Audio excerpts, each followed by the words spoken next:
Hello दोस्तों, success with Manish channel में आपका स्वागत है। और आज पढ़ने वाला है ब्रह्मपुत्र नदी तंत्र के बारे में। इसकी पिछले क्लास में हम देखे थे सिंधु नदी तंत्र के बारे में, वो पूरा फिनिश पढ़ा दिए हैं। और आज देखें क्या ब्रह्मपुत्र नदी के बारे में। अगर चैनल को आप सब्सक्राइब नहीं किए तो चैनल को सब्सक्राइब करें।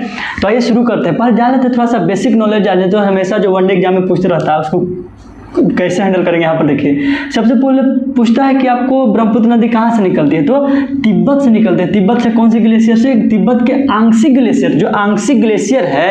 मैं यहाँ पर देखिए एक मैप ले लीजिए।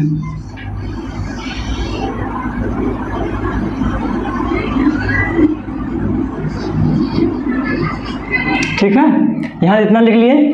तो यहाँ पर देखिए कह रहा है कि उद्गम स्थल आंशिक ग्लेशियर तिब्बत चीन, यानी चेमा इंगडू ग्लेशियर का ही पार्ट है। यहाँ पर आप जान रहे हैं कौन सा है? तिब्बत। ठीक है, तिब्बत या तिब्बत किसके दिन है?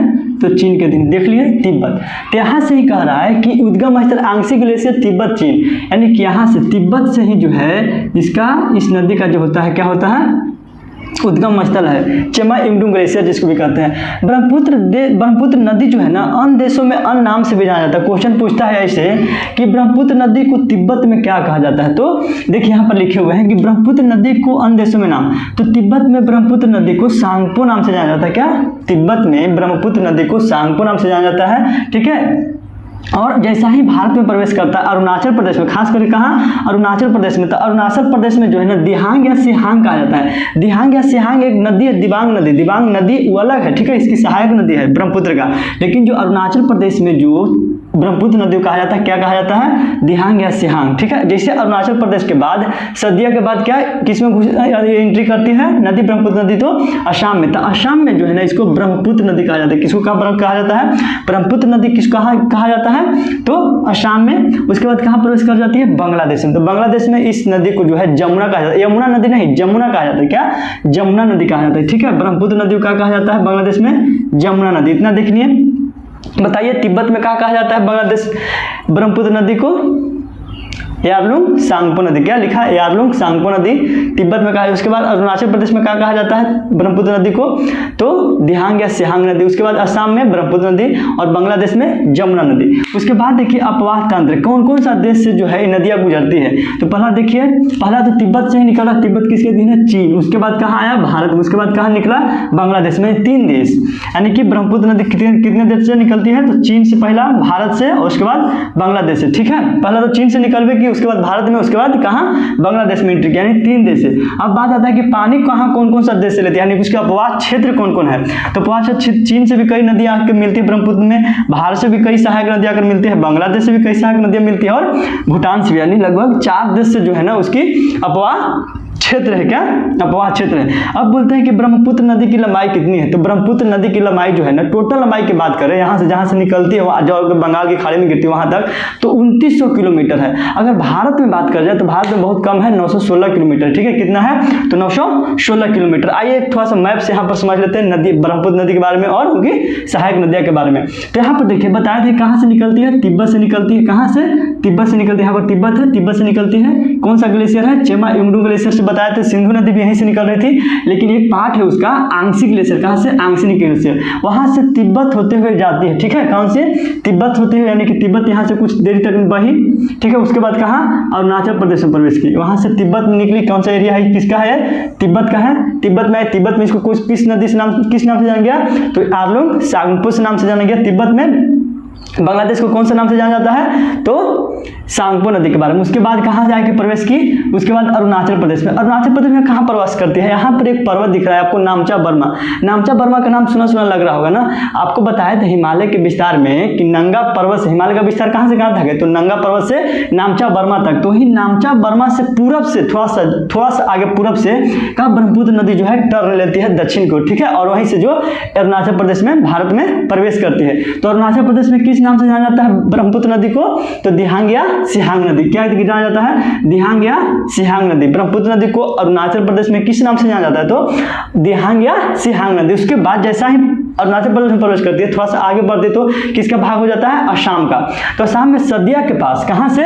सदिया के पास जो है ना ब्रह्मपुत्र नदी एंट्री करती है, और वहां से ही असम में ब्रह्मपुत्र नदी के नाम से जाना गया। कौन सा नदी? सांगपो नदी। ठीक है, उसके बाद थोड़ा सा आगे बढ़े तो यहाँ पर एक पासीघाट जगह है, ठीक है। आसाम में क्या है, पासीघाट जगह है। पासीघाट के पास 2 नदियाँ आकर मिलती है, सहायक नदियाँ, जो दाएं से आकर मिलती है। कहाँ से, दाएं से आकर मिलती है। पहला नदी का नाम है दिबांग नदी, दिहांग नहीं, दिबांग नदी। कौन सा, दिबांग नदी। और दूसरा जो है लोहित नदी। पहला जो है दिबांग नदी है और दूसरा जो है लोहित नदी है। कौन सा, लोहित नदी। यानी कि जो पश्चिम में जो सबसे पहला सहायक नदी आकर मिलती है ब्रह्मपुत्र में, कौन कौन सी नदी है जो पासीघाट के आकर पास मिलती है, कौन सा, एक दिबांग नदी तो दूसरा लोहित नदी। लोहित नदी का आप सुने होंगे कि लोहित नदी को खूनी नदी कहा जाता है, ठीक है, वही लोहित नदी है। तो लोहित नदी किसकी सहायक नदी है, तो ब्रह्मपुत्र के कहाँ पर मिलती है, तो पासीघाट के पास आकर मिलती है दोनों नदी, ठीक है। लोहित नदी पर एक बांध बनाया गया, यानी कि ब्रिज बनाया गया है, उसको नाम सुने होंगे भूपेन हजारिका ब्रिज या ढोला सदिया ब्रिज। क्या, ढोला सदिया ब्रिज के नाम सुने होंगे या भूपेन हजारिका ब्रिज। ये भारत रत्न भी दिया गया हाल फिलहाल में इनको, ठीक है। जो कहाँ कर मिलती है, पासीघाट के पास कौन दो नदियाँ, दिबांग नदी और लोहित नदी।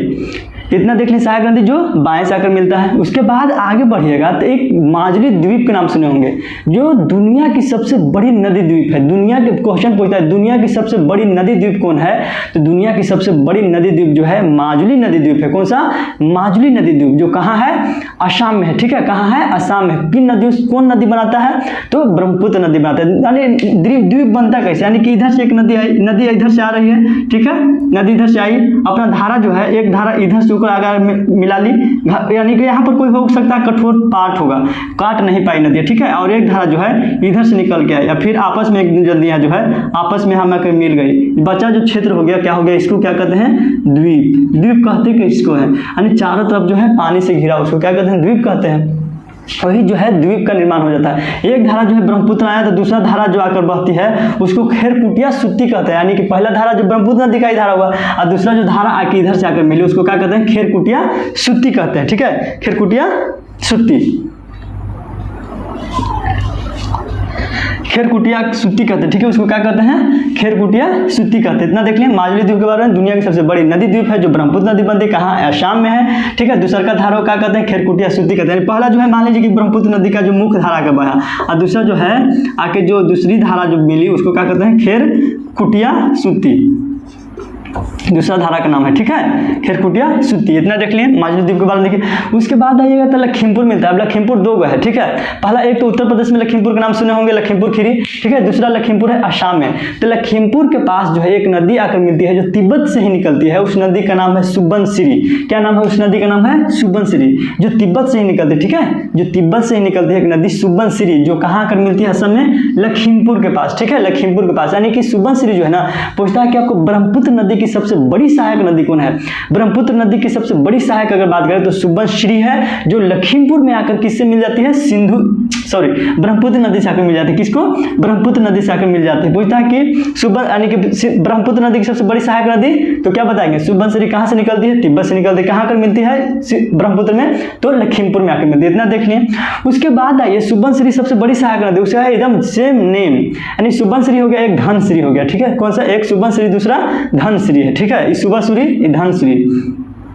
धनसिरी जो है नागालैंड से निकलती है और ब्रह्मपुत्र में आकर मिल जाती है। धनसिरी या सुबनसिरी किसकी सहायक नदियां है, तो ब्रह्मपुत्र नदी की सहायक, एक बाएं से आकर मिलती है तो दूसरा दाएं से आकर मिलती है। दाएं से कौन आकर मिली, सुबनसिरी, और बाएं से कौन आकर मिली, धनसिरी।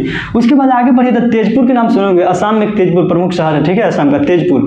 तेजपुर में एक नदी आकर मिलती है, उस नदी का नाम सुना सुना लगा होगा आपको, जहाँ पे काजीरंगा उद्यान है असम में। काजीरंगा उद्यान के बारे में सुने होंगे, आप हमेशा जो लुसेंट वगैरह पढ़ते होंगे तो काजीरंगा उद्यान, या टेस्ट वगैरह देते होंगे तो काजीरंगा उद्यान कहाँ है, तो असम में है। तो ही काजीरंगा उद्यान से एक नदी गुजरती है, उस नदी का जो नाम है वही तिब्बत से निकलती है, तवांग क्षेत्र से, तिब्बत के तवांग क्षेत्र से निकलती है कामेग नदी। कौन सा, कामेत नहीं, कामेग नदी। कौन सा, कामेग। कौन सी नदी, कामेग नदी। कौन सी, कामेग नदी। यानी कि तिब्बत के एक क्षेत्र से निकलती है, तवांग क्षेत्र से, कामेग नदी, जो काजीरंगा राष्ट्रीय उद्यान को, काजीरंगा राष्ट्रीय उद्यान को क्रॉस करते हुए तेजपुर में आकर जो है ना, क्रॉस करते हुए कामेग नदी जो है काजीरंगा राष्ट्रीय उद्यान को क्रॉस करते हुए कहाँ, तेजपुर में आकर किससे आकर मिल जाती है, तो ब्रह्मपुत्र नदी में मिल जाती है। ऐसा ही नोट कीजिएगा आप, ठीक है। यानी कहाँ से कामेग नदी कहाँ से निकलती है, तवांग क्षेत्र तिब्बत से निकलती है और काजीरंगा उद्यान को क्रॉस करते हुए तेजपुर में आकर किससे मिल जाती है, तो ब्रह्मपुत्र नदी से मिल जाती है। उसके बाद आइए भूटान। अब मैप में देखेंगे भूटान कहाँ है, तो यहाँ पे मान लीजिए कि नेपाल है, नेपाल, सिक्किम, उसके बाद कहाँ, भूटान, ठीक है। तो ही भूटान से एक नदी निकलती है, भूटान से एक नदी निकलती है, कौन सा, मानस नदी। अब फिर एक सुना बात लगा कि मानस राष्ट्रीय उद्यान कहाँ है, ठीक है, सुना लग रहा है ना। मानस राष्ट्रीय उद्यान कहाँ है, तो असम में है। काजीरंगा राष्ट्रीय उद्यान कहाँ है, तो असम में। मानस नदी से जो है ना, मानस नदी ही क्रॉस करती है इसको भी, किस है, मानस नदी पर ही बनाया गया है, कौन सा, मानस राष्ट्रीय उद्यान, उसका नाम रखा गया, ठीक है। मानस राष्ट्रीय उद्यान कहाँ है, तो आसाम में है। कहाँ से मानस नदी निकलती है, भूटान से। एक भूटान की प्रमुख नदियाँ, जो भूटान की जीवा रेखा कहा जाता है, भूटान का जो जीवा रेखा कहा जाता है, ठीक है। भूटान की सबसे बड़ी नदी जो है संकोश नदी, ठीक है। कौन सी नदी, संकोश नदी। कौन सी नदी है, संकोश नदी। कहाँ से निकलती है, भूटान से। भूटान की सबसे बड़ी नदी है संकोश नदी, जो धुबरी के अगर पास मिलती है, यानी कि जो यहाँ से सदिया से आप देखें ना, सदिया से यहाँ से, सदिया से जो एरिया देख रहे हैं आप धुबरी तक, किसका एरिया है, असम का एरिया, ठीक है। सदिया से धुबरी तक किसका एरिया है, असम का। यहाँ क्या मिलती है, कौन सी नदी, तो संकोश नदी। कहाँ से निकलती है, भूटान से निकलती है, ठीक है। और भूटान की सबसे बड़ी सहायक नदी है, कौन सी नदी, संकोश नदी। इतना देख लें। उसके बाद जो बांग्लादेश में ब्रह्मपुत्र नदी प्रवेश कर जाती है। कौन सा नदी, ब्रह्मपुत्र नदी कहाँ प्रवेश कर जाती है, बांग्लादेश में। तो बांग्लादेश में ब्रह्मपुत्र नदी को क्या कहा गया था, जमुना। तब यहाँ पर आइए, एक नदी आप सुने होंगे, सिक्किम। भारत का जो सिक्किम है, सिक्किम से एक नदी निकलती है, सिक्किम से एक नदी निकलती है, सिक्किम की, जिसको जीवन रेखा कहा जाता है। क्या, सिक्किम का जीवन रेखा। कौन सी नदी को, तीस्ता नदी को। सिक्किम का जीवन रेखा किस नदी को कहा जाता है, तीस्ता नदी को। सिक्किम से निकलती है तीस्ता नदी। उसकी भी कई सहायक नदियां हैं, जैसे रैंगपो नदी है, रंगीत नदी है, और आकर कहाँ मिल जाती है, दार्जिलिंग रेंज को, दार्जिलिंग रेंज को जो है ना, टाइगर हिल्स के, दार्जिलिंग रेंज को इस तरफ को जो है पश्चिमी तरफ को कहा जाता है, टाइगर हिल्स कहा जाता है, ठीक है। टाइगर हिल्स, ठीक है, टाइगर हिल्स दार्जिलिंग रेंज को क्रॉस करती है, और यहाँ बांग्लादेश में आकर किसी मिल जाती है, ब्रह्मपुत्र नदी में। इतना जान गए।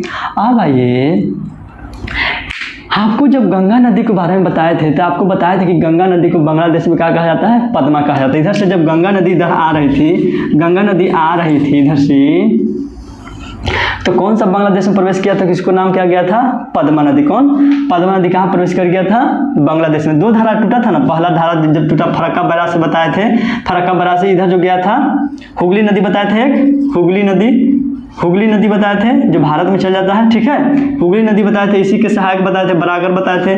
बराकर इतना पिछले क्लास में देख चुके होंगे। हुगली एक नदी जो है धारा टूटा था, उसको बांग्लादेश में जाती है, उसको क्या कहा जाता है, पद्मा नदी कहा जाता है। पद्मा नदी किस में आकर मिल जाता है, ब्रह्मपुत्र नदी में, ठीक है। और उसके बाद देखिए, एक मणिपुर जा रहा है ना, कि यहाँ पर है, पूर्वी राज्य है, ठीक है, मणिपुर, नागालैंड, मणिपुर।